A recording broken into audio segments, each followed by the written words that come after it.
Mr. Chairman and members of the committee, thank you for holding these hearings. I am here in support of House Bill 2, Add the Words. I was born and raised in Tacoma, Washington, attended the Methodist Church, and I am very thankful that I had parents who taught me that everyone was created equal. My dad grew up in a rural area in Washington, and he had Japanese neighbors who, during the war, were hauled off to an internment camp.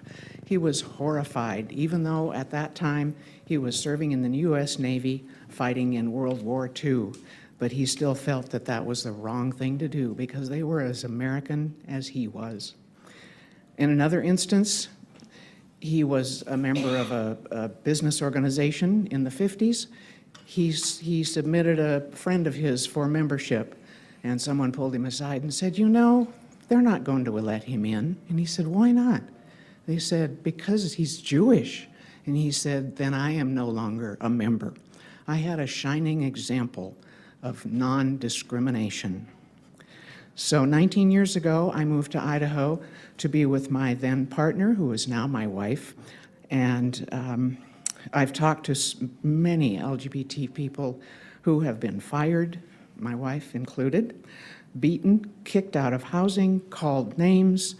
It's difficult enough to live a happy and productive life under ordinary circumstances, but it's impossible if you're living under a cloud of fear for your safety and doubts about your self-worth. I'm not asking for special rights, just our human rights, which, as stated under the U.S. Constitution, equal protection under the law.